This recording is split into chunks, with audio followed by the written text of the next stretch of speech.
Thanks. I'm going to try to do this with holding the microphone so that I can move around a little bit.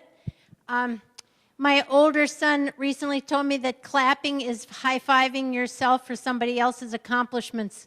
So I appreciate that. Maybe by the end you'll be high-fiving yourselves for yourselves. So that'll be cool. A little disclaimer, I want to tell you where this training content for this workshop came from. I am not an expert in working with youth. I am an expert in psychiatric rehabilitation. And I was hired to develop a curriculum in Massachusetts, a statewide training curriculum on using psychiatric rehabilitation to help transition-age youth achieve valued social roles. And in the process of putting that together, I included some research I was familiar with about transition-age youth and some other information, and people found it very, very useful. And so I have since, that was a 12-week curriculum that we did multiple times around the state of Massachusetts. It was pretty impressive to me that the DMH would fund this long-term training project, but it was pretty cool. And a lot of this stuff, at the end of the 12 weeks, when I said to people, what's the takeaway that you find the most useful material, that's the material that I've put in here. So I'm not going to be able to, I can guarantee you I'm not going to give you the magic bullet for how to reach this challenging population, but maybe I'll be able to introduce you to a couple of ideas and resources that maybe you haven't encountered before.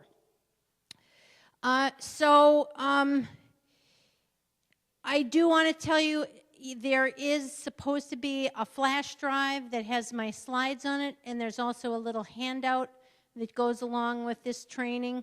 If for some reason you did not get the flash drive and you don't get the flash drive tomorrow or whatever, I have some business cards up here, and if you email me and ask me for the slides or the handout set, I can go ahead and send it to you. Or if you have other comments for me later, you can reach me that way. Okay, so the handouts and slides that are on the flash drive, you're welcome to share those provided that they still have some credit on them, because I need to be sure that we give credit to the sponsor of the original curriculum that put this material together. All right. So what are some of the key issues when you think about working with transition-age youth? And I assume that everybody in here does. Anybody in here not work with transition-age youth and just came in here because your buddy was coming in here, some other strange reason? Yeah? You really don't work with that? Oh, he's just a smart aleck. Not much. Okay. All right. So when you think about this population, what are some of the key issues? Like if you were going to design this workshop, what are some of the key issues that you want to be sure to touch on around teaching people about this population? And I know you guys already know this, so that's why I'm doing it this way. Yeah? Housing. Housing is a challenge. People need a place to live. Yep. What else? Employment. Getting people jobs. Yep. Employment, I think, is really important. What else? Identity, right, because teenagers, by and large, regardless of how we define transition-age youth, and I've heard everything from, 12 to 30, basically. I think of it as 14 to 24, which at one time was something I found in some federal document, and I think that's a reasonable number. But certainly identity is part of what happens, the development of identity at that age, in that age frame. What else? Other things? Rights, in context of as a person, because it's complicated. Under 18, they technically don't have rights because they're still belongings rather than independent individuals. They belong to a parent or guardian. Yeah, or in the olden days, that originally comes from the fact that they were property, same as animals. Yeah. Wait, you spoke already, so you can have a turn. Education, yes.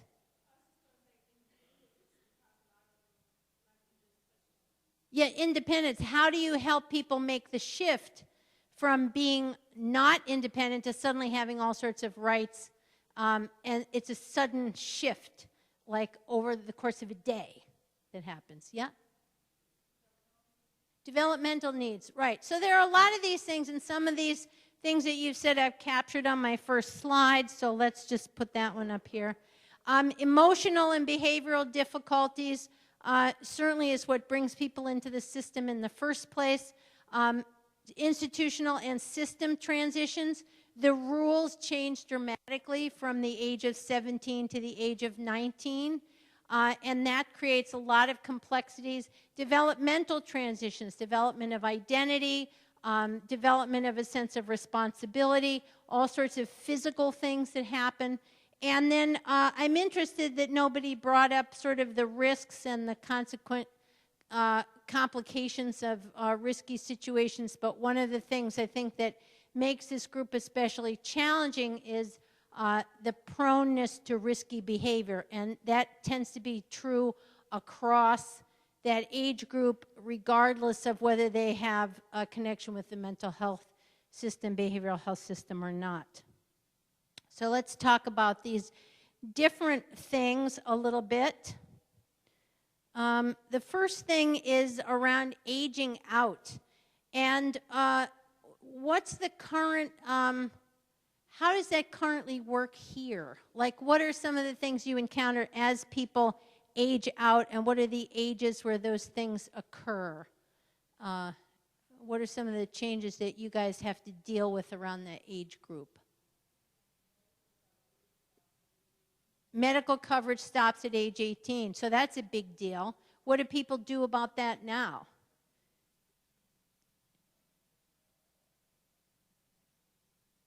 Try to find another source. Maybe with the Affordable Care Act, there are going to be more options. We don't know if anybody can get the darn thing to work.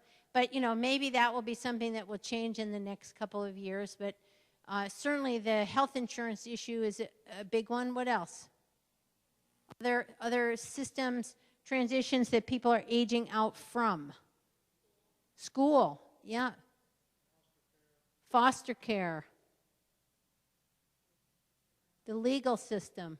Yeah, so there are a lot of things. And when you interview people at this age, people who have experienced the aging out process, and this comes from a relatively small study done in Massachusetts by John Delman and his associates at CQI. John Delman founded and was the executive director of CQI, Consumer Quality Initiatives, which is a consumer-run program evaluation agency that does a lot of various studies. And they did a study where they had people with lived experience as research assistants going in and interviewing youth about their experience aging out.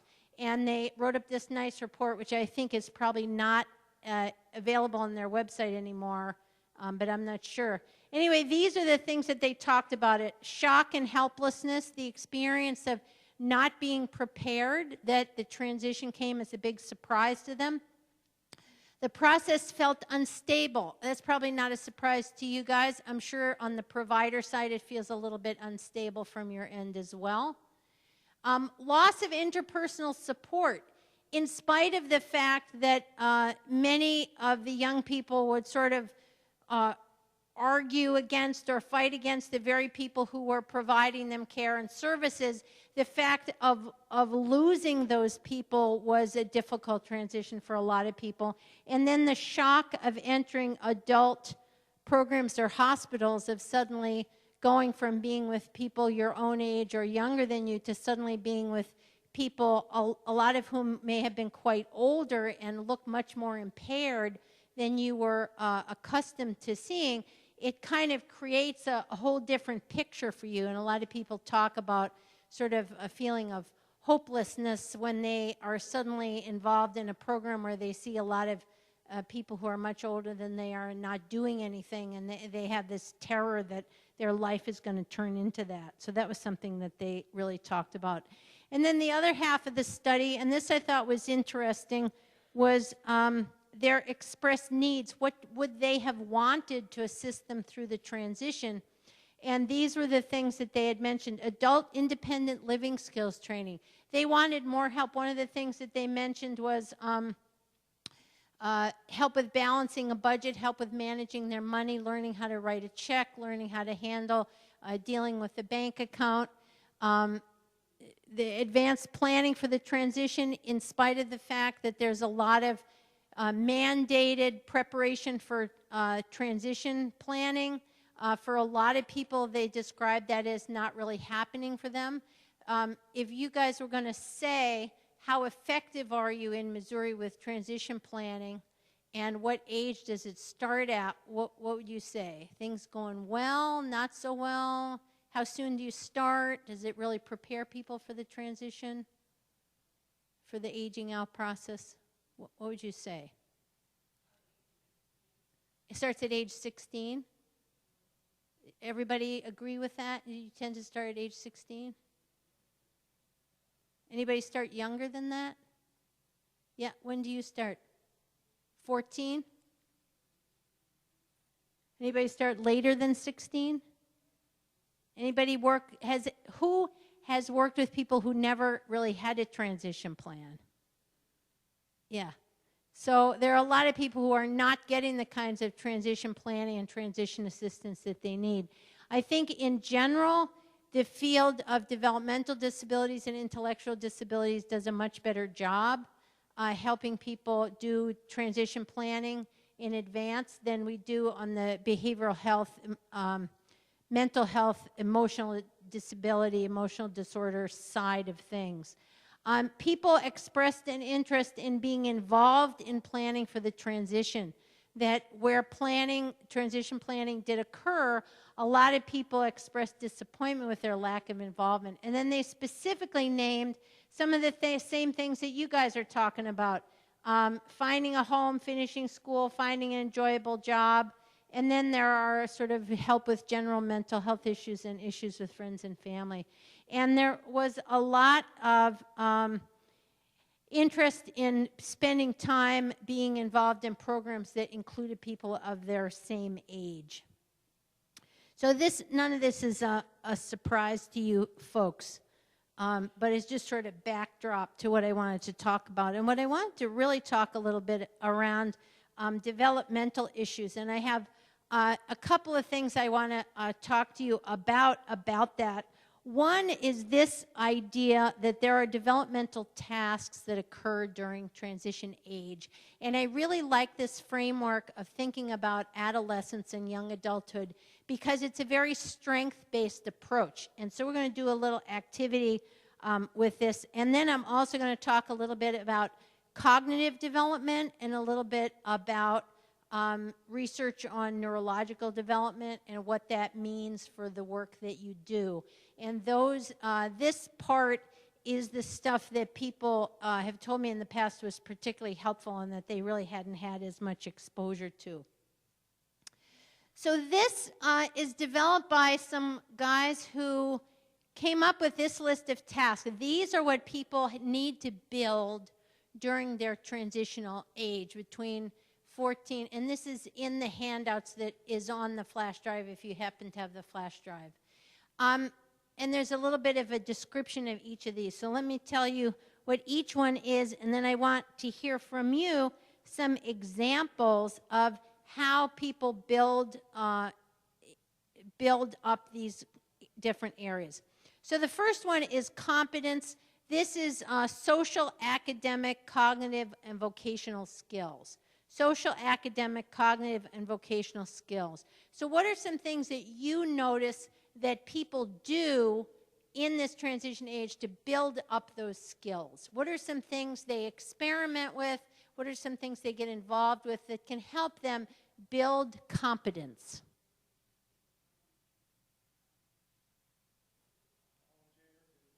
Volunteer and get a job. You certainly learn a lot from working, whether it's for pay or not. Yep. What else? Go to school or voc programs. How about, and that's true also, how about things that are more informal, things that people do in their regular lives so they're building up their competencies? Dating, certainly dating. One of the things that I think of when I remember my own adolescence, and I think of adolescence, that we spent an enormous amount of time hanging out. The town that I recently left, the town I was living in Massachusetts, in the local paper, in the Police Gazette, which they published every week, which was my favorite reading. Every week there were at least 3 entries, youths reported gathering. And I thought, that's exactly what youths do, isn't it? They gather. And they hang out. And I think a lot of what people do when they hang out is they explore with the different ways of interacting with people and develop social competencies, certainly around dating, but certainly around just sort of juggling who's in, who's out, how one group deals with another group, how we decide what we're going to do together, whether it's, you know, some pro-social thing or some graffiti attack on a local bridge or whatever. How do you do that planning? How do you work together? How do you get along with other people? And I think that's part of what people do by youths gathering. How about confidence? This would be improving self-concept, self-esteem, self-efficacy, and belief in the future. Confidence, that would also include that identity development that was mentioned before. What are some things that you see people do that build their confidence? Sports teams, certainly, yes. What else?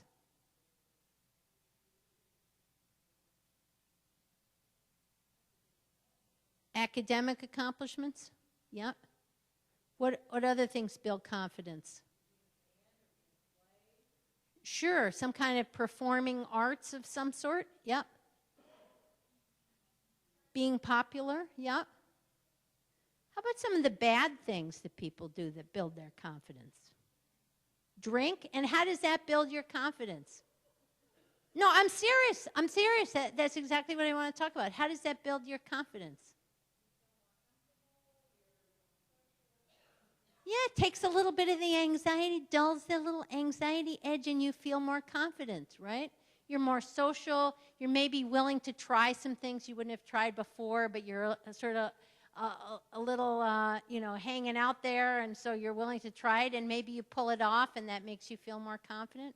Sure, what are some other bad things that people do that make them feel more confident or maybe competent? Join a gang, sure, and how does that build confidence and competence? It does, doesn't it, when you begin to think about it. And this is one of the reasons that I really like this framework is that it helps me begin to understand some of the things that people do that maybe seem unsavory. If you're in a gang, you have opportunity to build competence.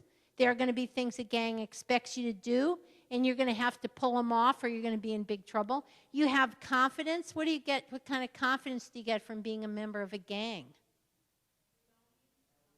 The power of the group, right? You got people watching your back. You got connections, built-in connections. You're in, you are in. You are part of a group. You have a sense of identity. How could being in a gang, now character is an interesting one. Character, increasing self-control, decreasing problem behaviors, developing respect for cultural or social rules and standards, enhancing spirituality by identifying meaning in life. How can being in a gang build character? Because it seems sort of like the opposite. They have their rules and they have their code.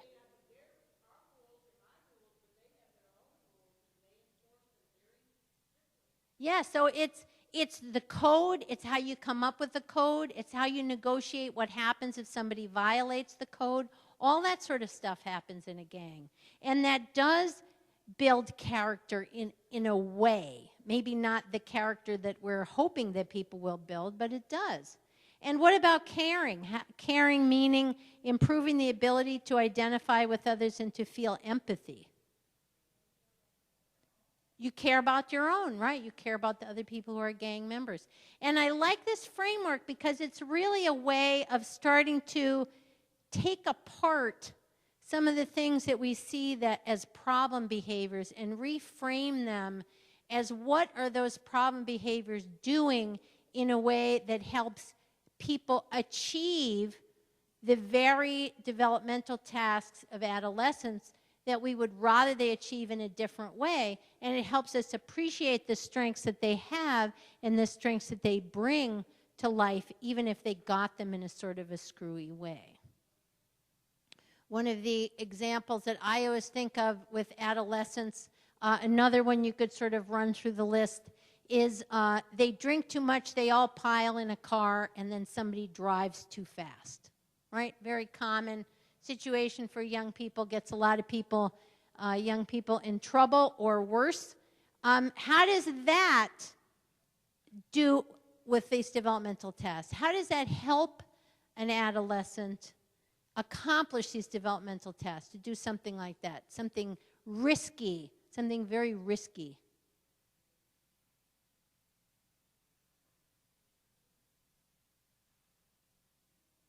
What does it do for you in this context of this framework?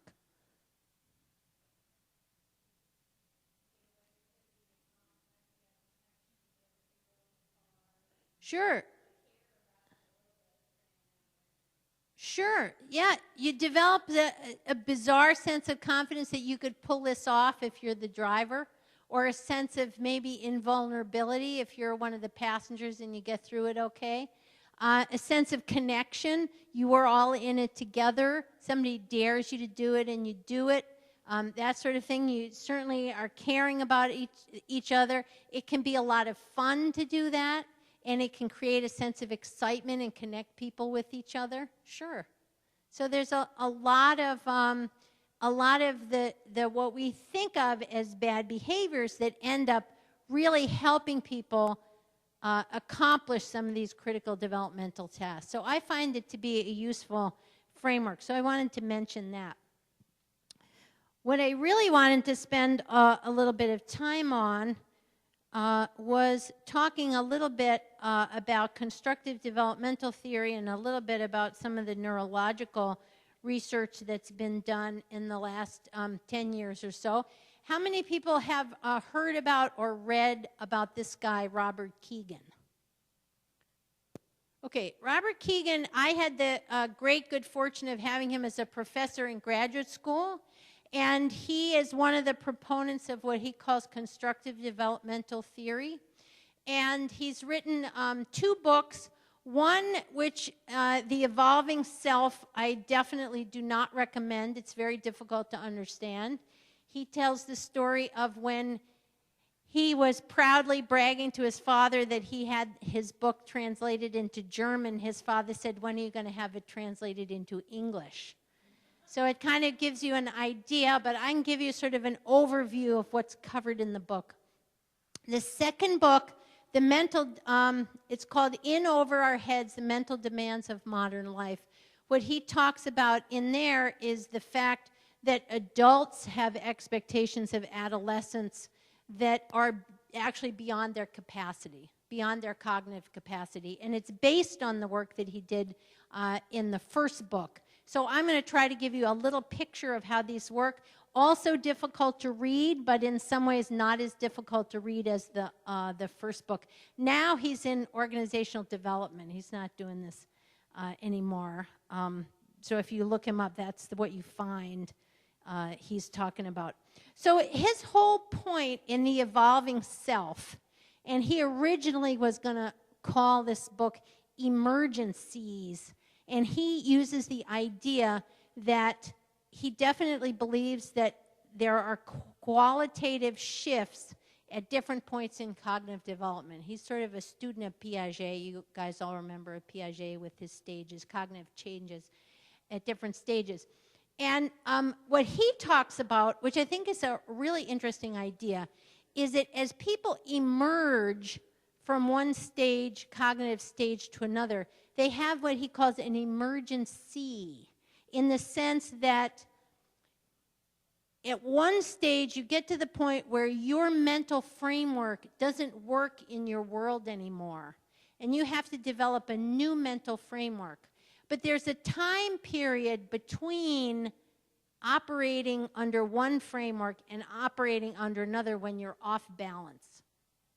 That your life is disrupted, nothing seems to make sense, And when he was working as a psychotherapist, specializing in work with transition age youth, one of the things that he said was it seemed like the people he saw were very often experiencing these emergencies where they were trying to develop a new way of looking at the world. So some of the cognitive changes that he describes as occurring in adolescence is that people move between, let's say, 14 and 24, because one of the difficult things about adolescence, you know, I have a brand new grandson, and you can pin down, like within the week, if he's doing a certain thing, you can guess pretty much within the week how old he is. You know, when they're infants, the changes happen so fast, and it just gets harder and harder to pinpoint the age where things occur the older people get. So there's an interesting article in a recent issue of the American Psychologist, which I brought if anybody wants to get the reference for it, that has a whole complicated graph in it about laying out the changes and the typical ages at which they occur. And they make the point in there that the changes in adolescence in all the different areas where people make change happen at different ages, and that every single person is a unique constellation of changes happening at a particular time. So it's kind of an interesting approach. So you can't really pin it down to a particular age, but let's say between the age of 14 and 24, one of the things that happens is people begin to be able to abstract. They begin to be able to appreciate concepts and principles and values and how those things relate to a person's everyday life. They develop an increased ability for logical reasoning and problem solving. So people, younger people are not as good at logical reasoning and problem solving as older people are. One of the key things that Keegan talks about a lot, which I think is really interesting, is the ability to reflect on one's own actions, beliefs, and feelings. That there's a shift from being only seeing the world from your own eyes to being able to see the world through the eyes of another person. And that ability develops in late adolescence or early adulthood. I have had the fortunate experience of having been back to my high school reunion on many occasions at this point, it seems like. And every time I go, I end up talking with somebody I never talked to in high school. And I always end up saying, why didn't we ever talk to each other in high school? And then I think, well, of course, I didn't really talk to anybody in high school. It was all about me. I wasn't interested in them. I didn't want to know about them. It was sort of about me. The world revolved around me. And the world was all revolving around them too. That, you know, we were a whole bunch of sort of independent solar systems with the world revolving around ourselves. And it's only now as an adult that I'm really able to have conversations with them and appreciate them as people who really shared a lot with me, whereas they may have seemed totally alien to me when I was in adolescence. So that ability to step out of your own self and reflect on what you just did and to think about yourself from somebody else's perspective is an ability that many adolescents, and certainly most early adolescents, simply do not possess. And that's part of the In Over Our Heads book, is we sometimes are asking and expecting these young people to think like we think. And Keegan's whole idea is that when you move from framework to framework and you become able to self-respect and self-reflect and to think in the abstract, you can't remember what it's like to live in a world that's not like that. And my analogy that I like to use is once you learn to read, it's hard to remember what it was like not to be able to read, because you see things and you see meaning in the code. But you can't really remember what it would be like to look at a book and not understand that black ink actually meant something. And it's sort of a similar thing, that once we become adults, we no longer have the same mental framework as adolescents. And so it's really difficult sometimes to understand how people see the world. They seem alien, and in fact, they are alien because they actually think in different ways from the way that you think. Understanding of one's own point of view as only one perspective. That's related to that self-reflection. The ability to self-regulate, to think before you act. And I'll talk a little bit about that in relation to neurological research. Appreciation of other people's points of view as different or valid. Recognizing oneself as a part of and a contributor to a larger group. That idea that you have responsibilities beyond yourself, that there are things that you need to do to benefit other people, not just because they're good for you. That's, again, something that people developed at this age range. And a sense of the future that guides one's actions in the present. The belief that what you do now really could make a difference in the future. The older you get, the better perspective you have about how that happens, about what you do today makes a difference in how things play out tomorrow. Often people in adolescence and young adulthood simply do not have the framework or the mental capacity to be able to see that connection between what they do today and what they do, what happens to them tomorrow. So you wonder why people don't see and appreciate consequences. And I think it's often because they simply don't have the capacity to do it. So these cognitive changes are summarized here. POV meaning here, point of view. So according to Keegan's theory and ideas, these are capacities that develop over time. And part of the problem that as adults we have looking back at the young people that you work with is that you may not appreciate the degree to which the people you're working with actually lack this capacity. It's not that they're being difficult on purpose. It's simply they do not have the ability to do these things. And to some extent, what you have to do is help them stay alive and healthy long enough to get to the point where these capacities develop, and also to do what you can to put them in the kind of situation where they begin to recognize that the mental framework they have doesn't always work. So you can begin to introduce ideas of other people's point of view as valid.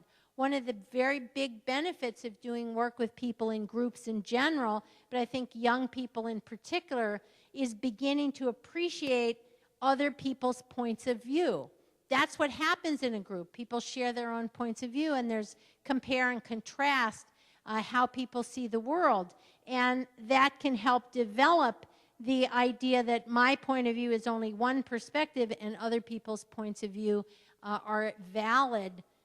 Maybe I don't agree with them, but other people are entitled to their own opinion. Other people are entitled to their own perspective. So that can be a particularly useful thing. So what I wanted to talk a little bit about mention, and again, I'm not really a total expert in this, but I do find that a lot of people who work in the field are not very aware of this, is the neurological research that has been done that actually supports a lot of Keegan's ideas related to cognitive changes. So I brought, in case you want to take a look at it, I brought a book. This book I do recommend. Is super easy to read, called The Primal Teen. Has anybody ever read this book? The Primal Teen, it's written by a journalist, and it's what the new discoveries about the teenage brain tell us about our kids. If you love to read, it's really pretty easy to read, very engaging book. If you don't have the time and you're not interested in picking up a book, but you have an hour to spare, there's an excellent frontline video on PBS website. I believe you can still access it for free, called Inside the Teenage Brain. And Inside the Teenage Brain interviews the guy who really is responsible for a lot of some of these recent neurological discoveries. And his name is Jay Giedd, G-I-E-D-D. I have tried to read some of his publications, and I can't understand them at all. But he's very clear on the video, and his research is summarized in the book in a very interesting and engaging way. So, not being a neurologist, I can't explain really all the details, but basically, there are two things that you need to remember about what's happening neurologically in this age range. One of them is that your brain learns by developing lots of connections. And as people are going through adolescence, moving up to adolescence, there are developing a whole lot of connections between the more primitive parts of the brain and the more, say, responsible parts of the brain in the front, okay, the cortex, the part that's in charge of executive functioning. So those are developing. So that's one of the things, those connections are developing. The second thing that you need to be aware of is something happens in late adolescence called synaptic pruning. And again, I don't totally understand this, but apparently the way your brain operates is it builds all sorts of connections that it might need in the future. And then at some point, and again, the exact age where this happens is going to vary person to person, at some point in late adolescence and early adulthood, your brain decides it's okay to get rid of the redundant synapses and the ones that you don't use. And in the American Psychologist article, it says that people can lose up to like 30,000 synapses like a day or something during this period of synaptic pruning. It's a huge amount of sort of getting rid of what you don't need. So here you have this tremendous neurological development of the growth and then the reduction in actual connections in the brain. So what they, I think, believe, maybe not so much know, but what they believe and have been able to demonstrate somewhat, so there's evidence to support this, is that the things that get pruned are the ones that you don't use so much. And the things that are retained are the ones that you're using a lot. So what that means is what you do during this critical period of development is partly responsible for how your brain continues to develop as you become an adult. So as it says in the American Psychologist article, if you are playing sports, if you are learning to play the violin, or if you are playing 10 hours of video games a day, those are the synapses that are retained. And the other ones are jettisoned, so, or pruned. They disappear. Now, you can continue to build synapses over your entire life. That's part of what you do when you learn and you remember things, is you're building new connections in your brain. So your brain is always changing, always developing. But this is a critical period for brain development. And so one of the things that suggests about the work you do with adolescents, particularly younger adolescents, as they move into older adolescence, is that you want to help provide exposure to the kinds of activities that people are going to need as adults. The kinds of activities you want to help support the kind of learning, development, and ultimately preservation of actual brain tissue that's going to help people survive as an adult. So if people are kind of wasting their lives away, they're not learning, they're not experimenting, they're not negotiating with other people, they're not working out social relationships, they're not learning about different types of jobs, they aren't developing the kinds of physical competencies that you develop through sport or craft or something like that, those synapses are actually they're gonna lose them. And so it's an important time to really recognize that partly what people do is going to affect who they are and who they become.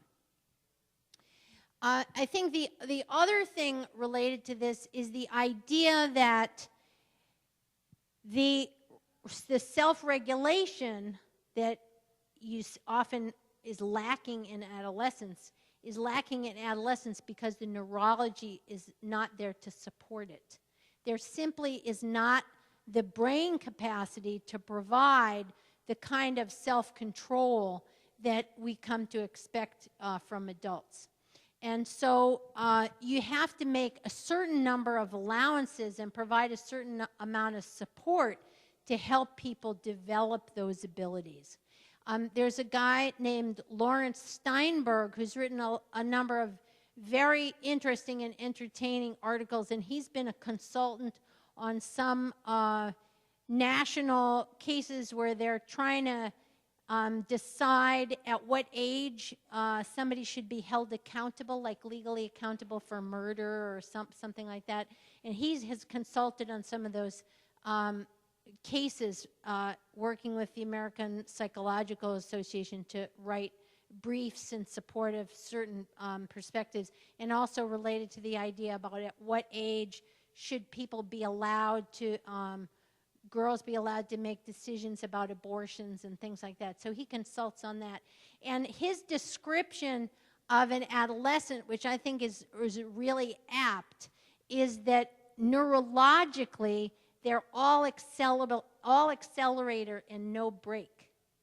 And I think that's a great description of how people sort of manage in the world. And it also points out the idea that in some ways, adults, or in this case maybe the service systems, need to provide to some extent some brake, but also help people work on developing their own brakes. And one of the ways you develop your own brakes and your self-regulation, at least this is the way I develop them, is that you mess up from time to time. And that's part of how you learn and part of how you create the neurological connections that make it possible for you to manage in the world effectively, is to have experiences that teach you about consequences and people who help you think through what it was that happened. Okay, so let's take a few minutes, and I'd be interested in your reactions to this. I hope I've explained it in a way that's helpful, but this sort of idea that that there's something going on that maybe is a capacity issue and not just a behavior or natural contrariness of teens that's going on. What's your thought about that? Is something you're familiar with, something that's new to you? How does it affect how you think about what you do with people on a daily basis? That kind of thing. Yes?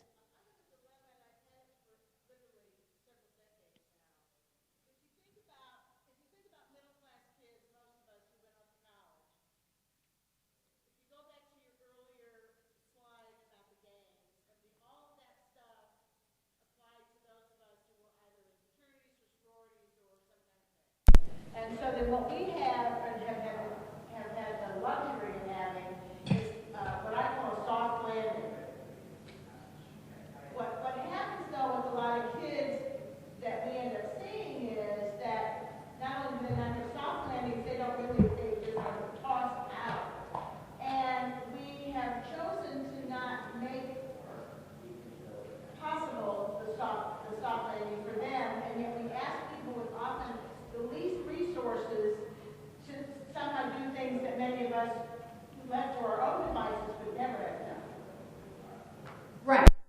Right. I think that's a good point. How do you create within the existing systems that there are? How do you create some of those experiences and opportunities for people to explore, to test, to risk in a way that keeps them at least somewhat safe?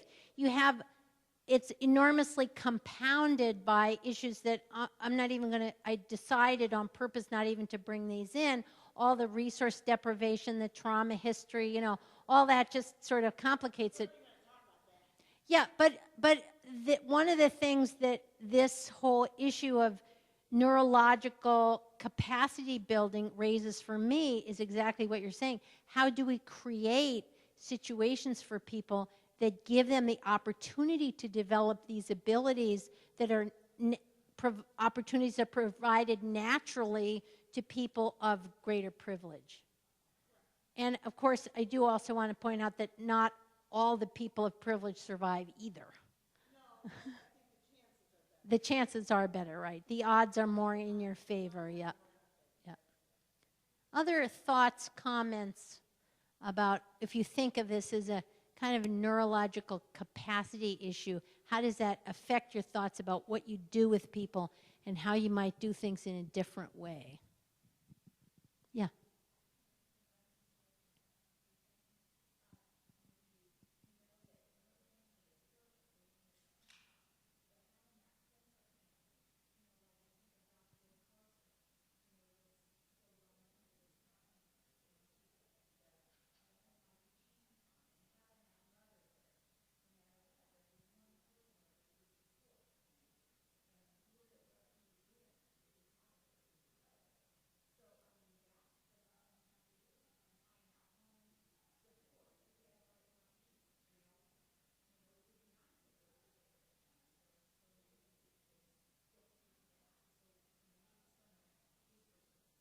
Yeah, and that's absolutely true. There's pretty good research going back to, I first became aware of it in the late 70s, early 80s, about studying resilient children.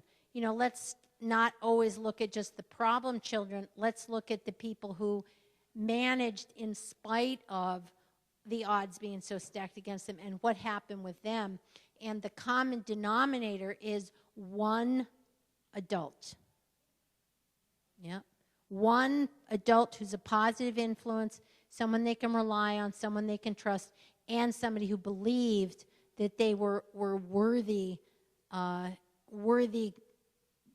to be on the planet, shall we just say. Yeah.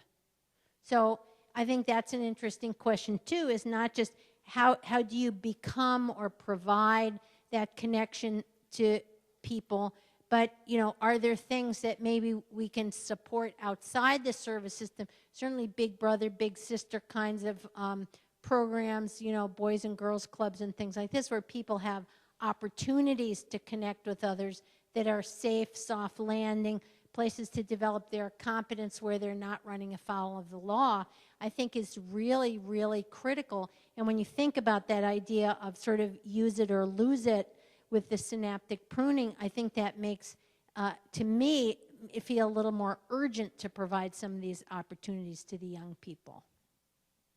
Other thoughts about this, these ideas?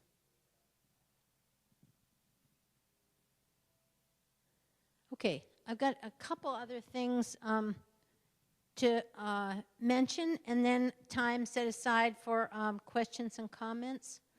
I want to talk a little bit about service models and approaches. I'm going to talk a little bit more about employment, a little bit more about TIP, but look, I got an extra P in support education. I wonder how that happened. So I'll talk a little bit about these. Before we do that, I wanted to talk about the very important thing, which is that the service models aren't going to do you any good if you haven't got the person engaged in the first place. So what I want you to think about for a minute is, and maybe do this a little bit with people at your table, I'll give you about 2 minutes to do this, is I want you to think about facilitators and barriers to people becoming engaged, the young person being willing to connect with service providers. I've been doing training with an agency lately where I often use the word develop a relationship with, and one of the people said, I don't like the word relationship because that sounds, you know, compromising or something. So I'm trying not to say relationship, but connect with youth or engage youth. So think about it like this, and I don't have paper worksheets for you, but there is a worksheet on your flash drive. See if you can, in 2 minutes, generate some things for each of these boxes. What are the things that facilitate, and I'm not saying facilitate recovery, facilitate success, facilitate achievement, or facilitate resiliency. I'm talking about just simply facilitate engagement, so people are willing to talk with you at all. What are some facilitators and barriers that originate in the young person? What are some facilitators or barriers that originate in the person's life circumstances or current living situation? And what are some facilitators and barriers that result from how people are treated by service providers? So I'm going to give you about 2 minutes to brainstorm as many of these things as possible, and then we'll talk about them for a minute.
Okay, so that's just about 2 minutes, a very short time, but at least get you thinking about it a little bit. So what are some facilitators and barriers that are sort of reside in the young person, himself or herself, that get in the way of that person connecting with you?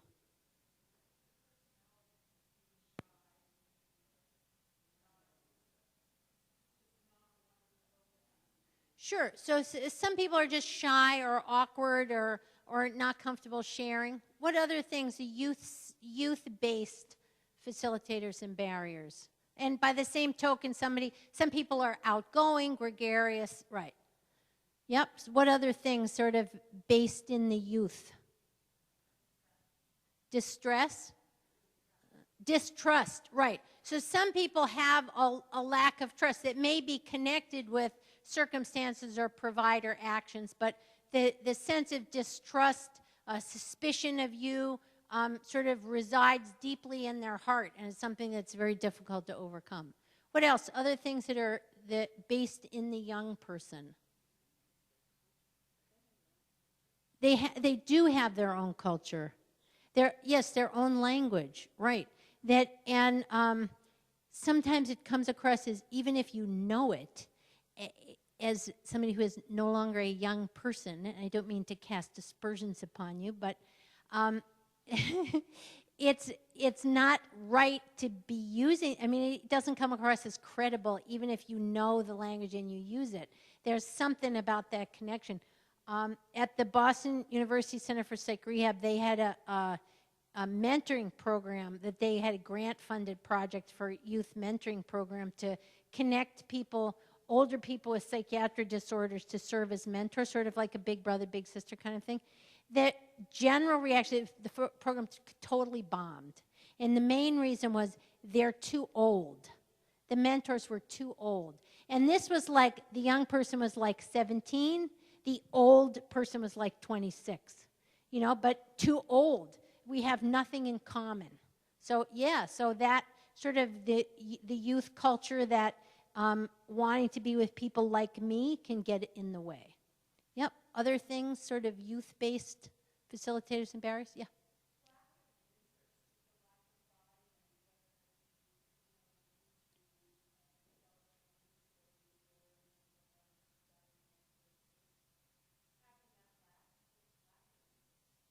Yeah, and it could be lack of interest because nobody's ever bothered to figure out what the person might be interested in, or it could be secondary to the disability. Psychiatric conditions and psychiatric medications both can rob people of initiative. That it's called amotivation, but I hesitate to describe people as unmotivated because that seems sort of unfair and pejorative. But certainly people can lack initiative. They don't know how to get started. They haven't tried enough things. They don't have enough experience to know what they're interested in. And they, even if they have interest, they may not see what you have to offer as in any way aligned with what would appeal to them. How about some circumstances? What are people's life circumstances that get in the way of their ability just to even open up to you, have a conversation with you, connect with you in any way? Engage with services. Yeah, and so parents, let's do that one first. How can a parent be a facilitator or a barrier?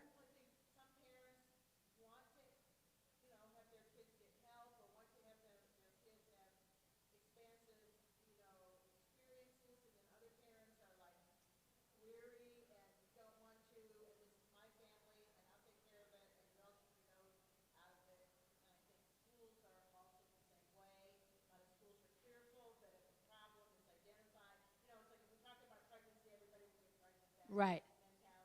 Or if you uncover a learning disability, somebody will have to pay for it, is another thing that I've seen happen in the school system.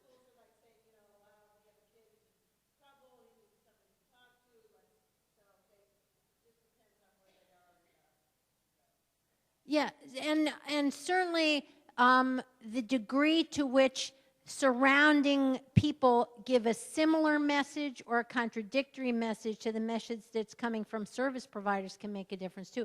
Also related to that, family culture and community traditions related to, are you, quote, allowed to discuss personal issues outside the family circle?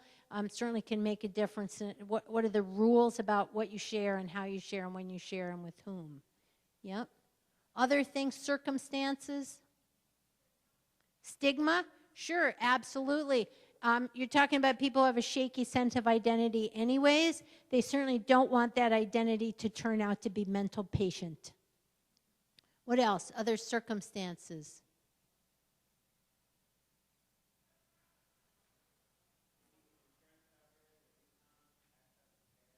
Sure, they may not even have the ability to, they may not be engaged because there are resource issues related to their ability to access services, whether that be resources for transportation on the sort of simplistic and practical end versus actually being able to pay for the coverage or being aware of how to pay for the coverage. How about provider facilitators and barriers? Because these are the things that you actually have some control over as a provider. What are the things that you do that make it more or less likely that a young person will engage with you in the services process?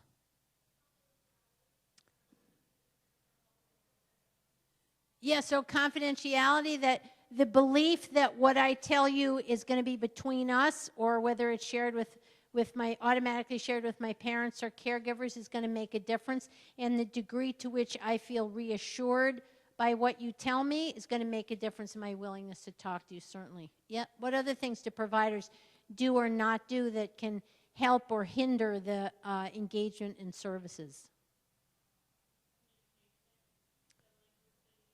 The language they use, yeah. Can you give us an example of something, that language issues that seem to help or hurt?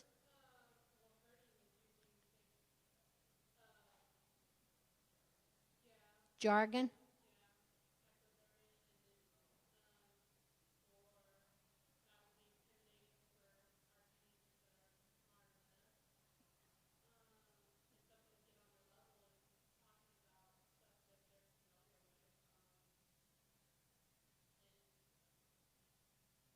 Yeah, so communicating with things that are going to be of interest to that person in language that that person sees as what the peer movement calls human experience language rather than professional jargon, or the American Medical Association calls living room language, which I think is another great term that can make a difference.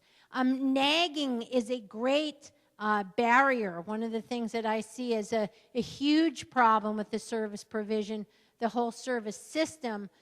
Adults tend to be seen as naggers, service providers tend to be seen as naggers, and certainly if you perceive your job as trying to make people do things and that your job is to contain and control and manage risk, you're going to be inclined to nagging, and that certainly can get in the way. So one of the things that we know from some of the work that's been done in this area is that helping skills are really critical, and that communication needs to be two ways. That you need to prepare yourself to listen so you're not distracted by your grocery list and your buzzing cell phone and all the other things you have to do. You have to really listen, you have to really explore and understand the point of view of the young person, and you have to be very careful in expressing your own perspective in a way that sounds respectful to the other person and gives the other person plenty of time to react to it. So these skills are really critical in engaging young people. True in engaging anybody, and key to any kind of mental health services, but especially critical for young people. A couple other things I wanted to mention is the Transition to Independence Process Program. How many people follow that or use that or have this in your area? Okay, so we got one local person. You should definitely check out the website tipstars.org. This is a model that directly addresses transitions based on person-centered planning. It's individualized and very flexible approach, flexible to the point that the classic model even includes some funding set-asides to be able to pay for certain things that are really critical to the person that aren't necessarily built into the service system. For example, some folks I had in a training project who worked in a TIP program, they had a young person, they were able to pay for his guitar lessons, which I thought was a really great example of something. Then these other things, choice plus responsibility. There's a lot of information on the website, some training materials, and there's now a book about the TIP model. There was a book about, the original book was really focused more on transition, challenges to transition, and the new book, I understand, which I haven't read, is more directly focused on the model. There's a lot of good information on this website. I think there's a lot of things you can adapt and adopt within individual service delivery without necessarily developing an entire program. Here's the website so you recognize it when you get there. Person-centered planning and psychiatric rehabilitation. Person-centered planning is a key component of the transition to independence process. One of the things that I wanted to mention is the idea of the difference between be goals and do goals. This is developed by a couple guys named Carver and Shire, who put together this concept. A be goal is who you want to be in the future. These are identity related. I want to be the kind of person who, I want to be someone who, I want to be happy, I want to be rich, whatever. But then you have to link the be goals and the do goals. If you want to be that, what do you have to do to get there? And that's one of the things that is often missing in adolescents and young adults, is the link between the be and the do. Sometimes in service provision we focus on the do and we forget to connect it to the be. So I think that's an area that's useful to think about when you think about person-centered planning.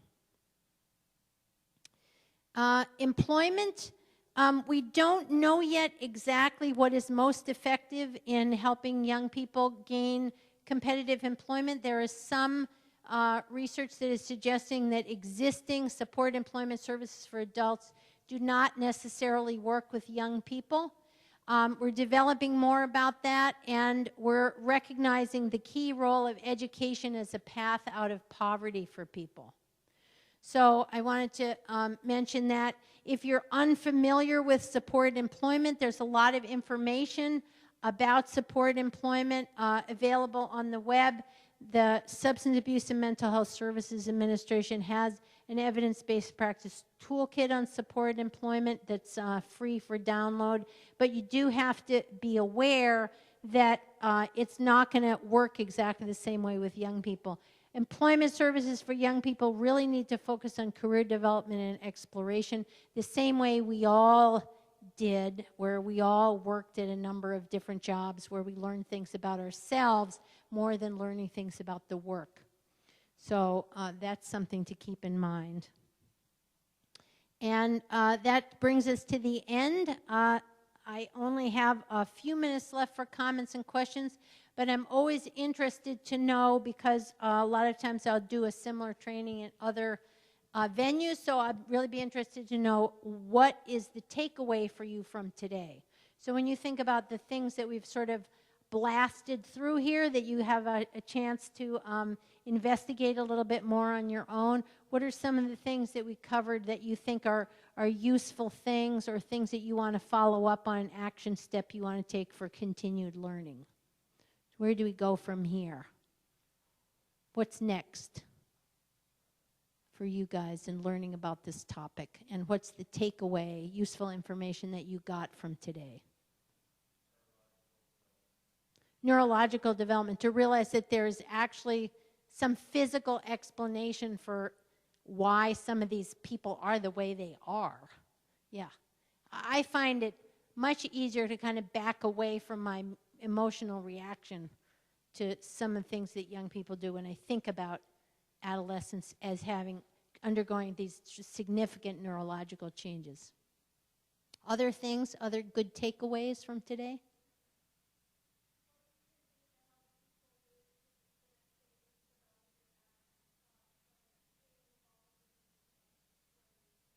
Yeah, so really to actively help people develop these capacities they're at the cusp of having the ability to do, to help them move along, to provide them the supports and the opportunities that are going to further that development.